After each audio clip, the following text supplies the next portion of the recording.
जो है विधानसभा का चुनाव है, इसमें अभी से ही जो है तैयारी मंत्री से लेकर के सांसद से लेकर बैठक चल रही है।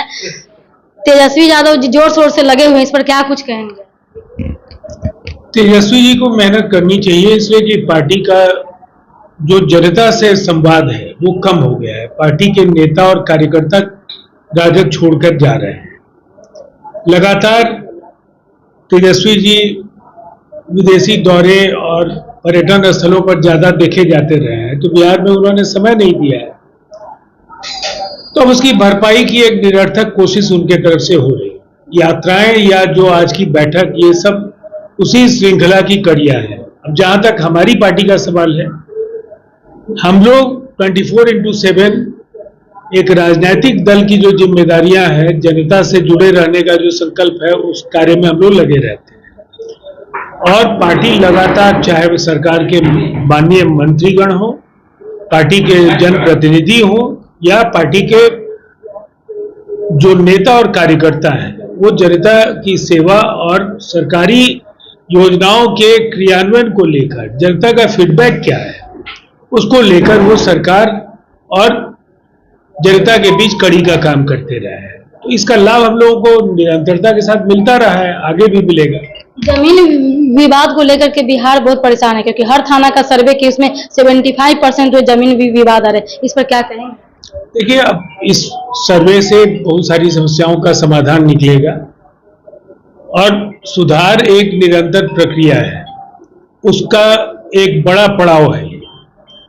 और इस सवाल को लेकर के पार्टी और सरकार दोनों ही प्रयत्नशील रहे हैं, इसलिए कि निसंदेह जो बिहार में भूमि विवादों की संख्या है, जो भी मामले थानों में दर्ज होते हैं या जो अदालतों में मामले लंबित हैं, उसमें एक बड़ी संख्या है। इसको गंभीरता से हम लोग ले रहे हैं और इस दिशा में कार्रवाई जारी है। ममता बनर्जी के खिलाफ क्या मतलब कि इस्तीफा देंगी, क्योंकि डॉक्टर के साथ इस तरीके से जघन्य अपराध हुआ है, इस पर अभी तक कोई सुनवाई नहीं हो रहा है कि क्या कुछ मतलब ऐसे ही रहने?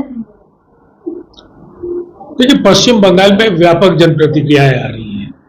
लगातार जो उनके इंडिया ब्लॉक के साथी दल हैं, वो भी सड़कों पर आंदोलन कर रहे हैं।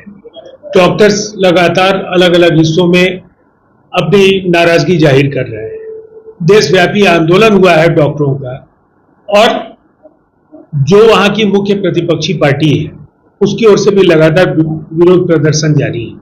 अब जहां 48,000 यौन उत्पीड़न के मामले लंबित हो और केंद्र सरकार के बार बार के निर्देश के बाद भी पॉक्सो कोर्ट्स या जो फास्ट ट्रैकिंग की पूरी प्रक्रिया है, उसका पश्चिम बंगाल सरकार ने ईमानदारी के साथ पालन नहीं किया है।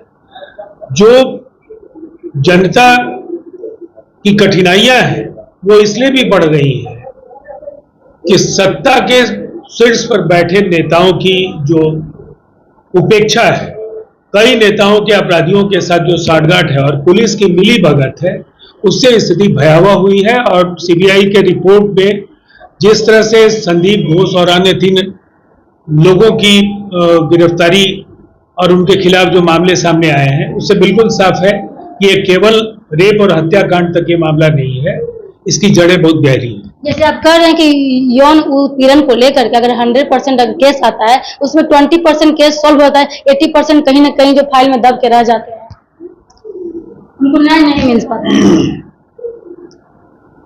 देखिए, न्याय की जो प्रक्रिया है, अगर पुलिस मुस्तैदी से अपना काम करती है तो किसी भी मामले को तार्किक परिणति पर पहुंचाना आसान होता है। लेकिन जब पुलिस की मिली भगत हो, अपराधियों का संरक्षण पुलिस दे रही हो, अपराधियों को संरक्षित करने का काम कर रही हो, तो फिर न्याय प्रक्रिया मुश्किल हुई जाती है।